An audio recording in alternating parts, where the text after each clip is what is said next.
Now at 4, ballot counting drama. Florida's midterm elections turning tumultuous as elections departments in Broward and Palm Beach continue to count ballots.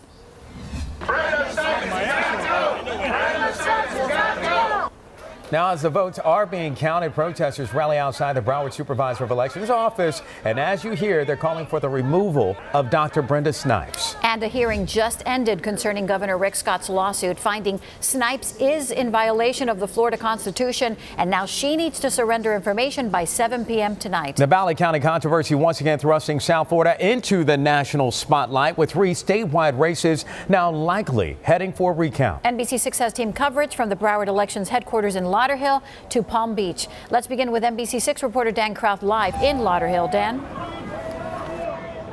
Jackie, I just stepped outside of the meeting, which started more than an hour late today due to all of this. The protest taking place outside. Protesters walked straight up to the door, chanting, "Brenda Snipes has got to go," before the meeting even started.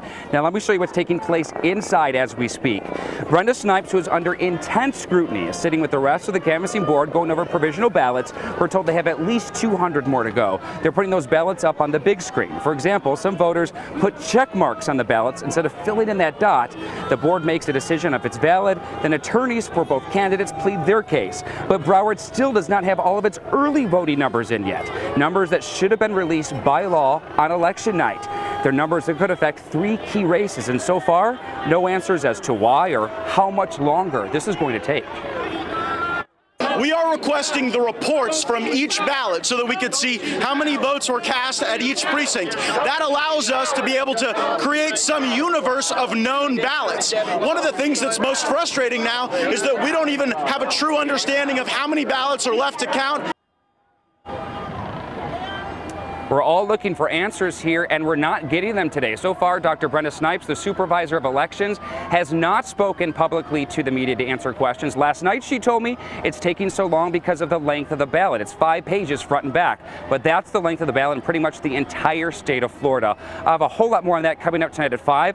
I'll also show you what happened at 1 o'clock here today, what was supposed to happen when the meeting started, and what actually happened in reality. That's the situation here live in Lauderhill. Dan Kraft, NBC6 News. Dan, thanks. And given all this ballot count controversy, President Trump is taking to Twitter and calling out Broward County. The president has been very vocal on Twitter. Earlier, he tweeted both Mayor Andrew Gillum and Senator Bill Nelson had conceded on Election Day, and they are now both back into play thanks to Broward County. He called it, quote, an embarrassment to our country and to democracy. He went on to say that Broward could not do the same back in 2016 because he won by so much in Florida and, quote, because not enough people live in Broward for them to falsify a victory. And as the ballot counting continues in Lauderhill, protesters are rallying outside election headquarters, making accusations of fraud and calling for the removal of Dr. Snipes. NBC6 anchor Johnny Archer continues our team coverage from Lauderhill, where they've been demonstrating outside all day, and I can hear them there right behind you, Johnny. Yeah, that's right, Joanna. And there's people from both sides of this. Like you said, there's people here that want to get rid of Dr. Brenda Snipes, saying that there is some type of fraud that's going on here in Broward County. You can see these people here with their signs. Some have DeSantis Nunez signs, some have Nelson signs, some have Gillum King signs. But you can see there is a very, I would say, if you would say there was some tension here, that would be a good word for it. There was actually people getting a little bit physical earlier today. That's what this gentleman told me, Carlos Naranjo.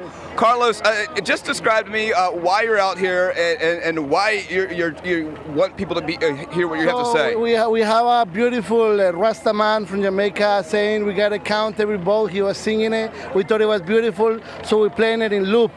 As a clamor for justice and dignity, because we're fighting for democracy. We're fighting for every vote to be counted, Republican, Democrat, Independent. Every single vote needs to be counted, otherwise democracy doesn't mean anything in Broward County. We're fighting for something very simple, for universal values of democracy and dignity, and to have a true account of what happened on Election Day. But is it concerning to you that there are votes still coming in and that could affect this election in some way, capacity? Yes, exactly. So that's what we're saying. We're saying that there are people very very fearful of having a count because they might lose. And we're saying if we lose or if we win, we need every single vote counted. It could benefit us, it could not benefit us. We just need every vote counted because the dignity of our democracy is at stake. Carlos, thank you very much. There are many people in this crowd, Juan and Jackie, that are skeptical about what's going on and the votes that are coming in late, like this gentleman right here, Bob Kunst. Yes. Bob, you're from Miami-Dade County, but you're up here in Broward County in front of the elections office. Why? I have to state my case. What is your case? My case is that this was a fair election, and because the Democrats lose, all of a sudden we're going to find all these mysterious votes until they win.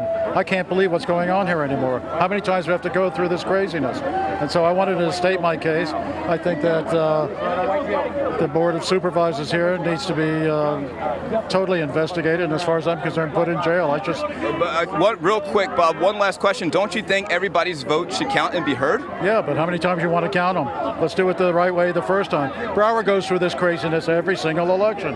What's their point? I don't get it. I don't understand how the people of Broward put up with this crap. All right, Bob, thank you very much. Jackie and Juan, we're going to send it back to you in the studio, but for now, we're going to stay out here and monitor this situation here.